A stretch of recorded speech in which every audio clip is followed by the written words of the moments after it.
কদিন আগে অফিসে আমি একটা বই পড়ছিলাম এবং আমার এক কলিগ বইটা দেখে একটা অন্যরকম হাসি দেয়। আমি ওকে বলি, তুমি যেটা ভাবছো এটা একদমই সেরকম না, এই বইটা অন্যরকম।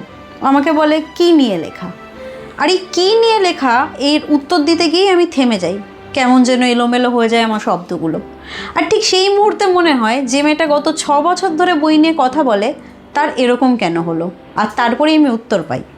কিছু বই থাকে যে বইগুলোকে কয়েকটা শব্দে বা 1-2 মিনিটে তুলে ধরা যায় না, যাদের নিয়ে কথা বলা যায় বেশ কিছু মিনিট ধরে, হয়তো 10, 15, 20, এবং সেগুলো নিয়ে চর্চা করা যেতে পারে 1-2 ঘন্টা ধরে। এইরকমই একটা বই নিয়ে আমি আজকে কথা বলবো। বইটা হলো বায়োস্কোপের বাইজি, তুষারকান্তি মাহাতোর লেখা। তুষারদার এটা আমি দ্বিতীয় বই পড়ছি। দ্য ম্যাজিশিয়ান আমাকে যেমনভাবে মুগ্ধ করেছিল, বায়োস্কোপের বাইজিকে ততটাই মুগ্ধ করলো, এবং যদি করে থাকে বা না থাকে কী কী কারণ, সেগুলো নিয়ে আজকে আমরা কথা বলবো।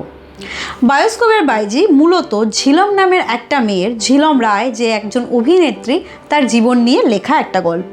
এবং যদি আপনার এই বইটা পড়ে একদমই সেটাই মনে হয়, দেন ইউ মাইট বি রং। কারণ আমার মনে হয়েছে ঝিলমকে সামনে দাঁড় করিয়ে রেখে লেখক আমাদের অনেক গল্প বলেছে।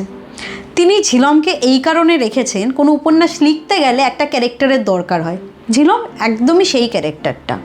এর পেছনে উনি যে গল্পগুলো বলেছেন সেটা হচ্ছে বাংলা ফিল্ম ইন্ডাস্ট্রির দুর্দশা। এটা ফার্স্ট কথা। কমার্শিয়াল মুভি না আর্ট ফিল্ম, কোনটা বাংলা দর্শককে বেশি টেনে রাখবে এবং কোনটা বাংলা সিনেমার জন্য বেশি ভালো, এই প্রশ্ন আপনার কাছে।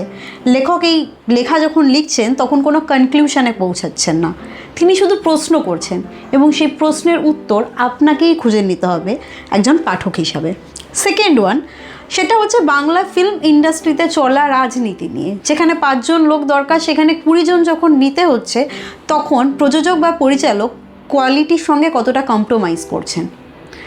তারপরে কথা আসছে এই যে বই, এটার পেছনে চলা মানুষের জীবন নিয়ে, মানুষের জীবনের যে উত্থান পতন, বা আমরা কখনো কখনো কিভাবে ভাগ্যের পরিহাসের শিকার হই সেটা নিয়ে। এবং আমরা প্রত্যেকে কখনো না কখনো ভাগ্যের নিদারুণ পরিহাসে পরাজিত হয়েছি, সেই কাহিনী।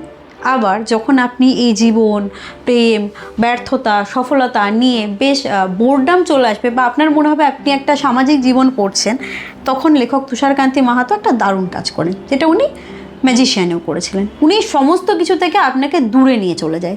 এখানে শুভময় তেমনই একটা চরিত্র, যে চরিত্রর একটা ছোট্ট ক্যামিও আপনাকে মন্ত্রমুগ্ধ করবে। আমি বায়োস্কোপের বাইজি যতদিন মনে রাখবো, ঝিলমকে যত না মনে রাখবো, তার থেকে অনেক বেশি শুভময়কে মনে রাখবো। শুভময় যখন চায় তার জীবনটা সে গুহায় কাটাবে, হুট করে আমারও মনে হয় যে আমি একটা ব্যাকপ্যাক নিই এবং বেরিয়ে পড়ি ভারতের বিভিন্ন প্রান্তে ছড়িয়ে থাকা গুহাগুলো দেখতে। আমার হঠাৎ করে জানতে ইচ্ছা করে শুভময়ের দৃষ্টি দিয়ে যে কী করে সেখানে আঁকা হয়েছিল বিভিন্ন ছবি, কিভাবে তাদের মাথায় চলতো, এবং কেন শুভময় সেই গুহাতে চলে যেতে চায়, কেন তার জীবন সেখানে কাটাতে চায়। হঠাৎ করে আমিও যেন বৈরাগ্য আমাকে ঘিরে ধরে, আমিও যেন বৈরাগী হয়ে যাই। মনে হয় এই সংসার, এই মিথ্যে মায়া সমস্ত কিছু ফেলে রেখে চলে যাই। কিন্তু জীবন কোনো রূপকথা তো নয়, তাই বাস্তবের মাটিতে আমাদের আবার পা রাখতে হয়। পরিচালক, প্রযোজক, এদের নিয়ে বাংলা সিনেমা, ফিল্ম ইন্ডাস্ট্রি, নায়িকা, সমস্ত কিছুকে নিয়ে যে একটা কালো অন্ধকার দিক, সেটাও আপনার সামনে তুলে ধরা হয়, যেখানে সাদা কালো বলে কিচ্ছু নেই। It's all about grey. সবটাই আপনি ধূসরভাবে দেখছেন। কে দোষী আর কে নির্দোষ সেটা আপনি আপনার দৃষ্টিভঙ্গি থেকে ঠিক করে নেবেন। এবং আপনি যদি আমাকে জিজ্ঞাসা করেন যে বায়োস্কোপের বাইজি গল্পটা কেমন, আমি সেটা বলবো, তাহলে আপনি ভুল ভাবছেন। কারণ তুষারকান্তি মাহাতোর কাজ গল্প বলা, তিনি গল্প বলেছেন। আমি আপনাকে বলবো আপনি বইটা পড়বেন কি পড়বেন না। বইয়ের চরিত্র গঠন আমাকে ভীষণভাবে মুগ্ধ করেছে। শুভময়ের মতো চরিত্র এবং তার গুহাযাপনের চরিত্র এবং তার দার্শনিক চিন্তাভাবনা, দ্যাট হিটস মি। আমার মনে হয়েছে যে হ্যাঁ, এখানে ভাবা যাবে, এখানে থামা যাবে। আর একটা চরিত্র, যিনি একজন চা বিক্রেতা, যার সঙ্গে এই উপন্যাসেরই একজন লোকের দেখা হবে এবং তাদের মধ্যে কথোপকথন, that also may hit you. কারণ আমার মনে হয়েছে যে ওই চরিত্রটাকে লেখক একটা ছায়ার মতো রেখেছেন। মানে সেই চরিত্রটা আছে কি নেই সেটা পাঠক খুঁজে নেবে, লেখকের কাজ না বলা। এখানে আমার বেশ কিছু জায়গা মনে হচ্ছে লেখক ওপেন এন্ডিং রেখেছে। মানে আমরা মূলত ভাবি কি একটা বই শেষে গিয়ে ওপেন এন্ডিং হয়, এখানে অনেক কিছুতে ওপেন এন্ডিং আছে। আপনি কি ভাবছেন, আপনি কি দেখছেন, আপনি কিভাবে দেখছেন, সেটা। অ্যান্ড যেটা আমাকে আমেজড করেছে সব থেকে বেশি সেটা হচ্ছে বায়োস্কোপের বাইরে এই নামটা।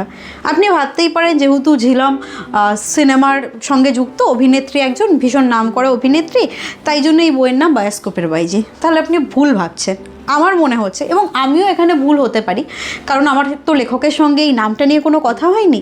বাট বাইজি শব্দটা আমাকে টেনেছিল। রাজস্থান বা ওই এলাকার সম্ভ্রান্ত ঘরের মহিলারা যখন নাচ গান করতেন তাদের বাইজি বলতো, এবং এটা একসময় খুব সম্ভ্রান্ত ঘরানার ছিল এবং খুব উচ্চ মানের একটা কাজ ছিল।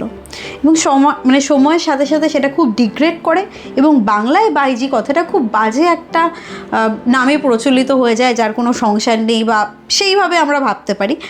ঝিলমের ক্ষেত্রেও ঝিলম সেটা হবে কি না, মানে ঝিলমও কি বায়োস্কোপের বাইজি হয়ে থেকে যাবে, এটা একটা আলাদা অ্যাঙ্গেল। বাট আমার মনে হচ্ছে আমরা প্রত্যেকেই তো জীবনের একটা নাচে নাচছি, এবং আমার পুরো জীবনটাই একটা বায়োস্কোপ বা একটা ছবি।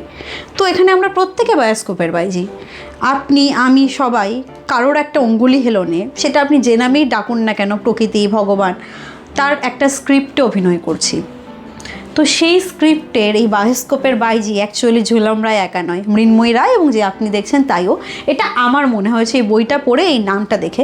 কারণ প্রত্যেক বইয়ের না লেখক অনেক ভেবেচিন্তে নাম দেন। আমি জানি না আমি লেখকের ভাবনা চিন্তাকে কতটা এখানে বুঝতে পেরেছি বা ধরতে পেরেছি, এবং এখানেই আমার পড়ার আনন্দ অনেক বেড়ে যায়। একটা বই পড়া এবং নিজের মতো ডেসিফার করা, কী হতে পারে, কী হিসাবে লিখেছেন, এখানেই আমার পড়ার মজাটাকে বাড়িয়ে দেয়। এবং আপনারা যারা পড়েছেন তাদের কাছ থেকে আমি এই জিনিসটাই জানতে চাইবো। আবারও বলছি, গল্প যদি আমি বলে দিই আপনি কি পড়বেন, আমি বেশ বললাম, কি ভালো লেগেছে সেটা বললাম। প্রাঞ্জল ভাষায় লেখা, পড়তে আপনার কোনো অসুবিধা হবে না। একটু অ্যাডাল্ট কন্টেন্ট আছে, বাট 14-15 সবাই পড়তে পারে। যে জিনিসটা আমার একটু অ্যাবনর্মাল লেগেছে, ঝিলমের সঙ্গে প্রথম দিকে তার প্রেমিকের যে কনভারসেশন, সেটা কোয়াইট সুপারফিশিয়াল মনে হয়েছে। আপনি যখন দীর্ঘদিন দুটো মানুষ সম্পর্কে থাকে তাদের মধ্যে কথাটা অতটা সুপারফিশিয়াল হয় না। এবার সেটার কি জাস্টিফিকেশান আপনি বই পড়ে পাবেন, সেটা আপনি আপনার মতো ভেবে নেবেন। আর একটা জিনিস আমার দারুণ লেগেছে, দ্য এন্ডিং। আমি যেখানে বললাম লেখক বিভিন্ন জায়গায় ওপেন এন্ডিং ছেড়েছেন, এখানের এন্ডিংটা আমার খুব ভালো এই কারণে লেগেছে, কারণ আমার মনে হয়েছে যে এই এন্ডিংটা আমাকে অন্তত অনেকটা জীবনমুখী করে তোলে, আমাকে অনেকটা আশা দিয়ে যায়। আপনি এটা পড়ে হতাশা মানে আপনাকে ঘিরে ধরতে পারে, কারণ পাঠক হিসাবে অনেক বই, অনেক গল্প ভ্যারি করে। বাট অ্যাজ এ রিডার আমি এটা পড়ে ভেবেছি যে জীবন থেমে যাওয়ার নাম না, চলার নামই জীবন, যাই হয়ে যাক না কেন। এখানে একটা চিঠি আছে, সেটাও আমি বলবো না কে কাকে কখন লিখেছিল, সেটাও আপনাকে আলাদাভাবে হিট করবে। এবং সে আলাদাভাবে হিট কেন করবে তার পেছনে যে গল্প, সেটাও দারুণ। আর আছে উত্তরবঙ্গের প্রকৃতির বর্ণনা, সেটা একটা আলাদা প্রাপ্তি, সেটা আরও ভালো লাগার একটা জায়গা। আমার বইটা ভীষণ ভালো লেগেছে। অনেকেই হয়তো পড়েছেন, যারা পড়েছেন তারা আমাকে জানাবেন, এবং যারা পড়েননি তারা অবশ্যই পড়ুন। বইটার অনেক লেয়ার আছে। Jhilam Roy not a single character. Jhilam রায়কে সামনে রেখে লেখক অনেকের গল্প বলেছেন, এটাই আমার মনে হয়েছে। এটা ঝিলম রায়ের গল্প না, এটা অনেক চরিত্রের গল্প। ঝিলম রায় জাস্ট একটা সামনে রাখা কাঠের মূর্তি টাইপের, এবং এটা আমার আপনার সবার গল্প। 277 টাকা মুদ্রিত মূল্য, বিভা প্রকাশনী থেকে প্রকাশিত হয়। আমি হাইলি রেকমেন্ড করছি। আজকের মতো এই ভিডিও এখানেই শেষ হচ্ছে। দেখা হবে পরের দিন পরের কোনো ভিডিওতে। ততক্ষণ ভালো থাকবেন, বই পড়বেন।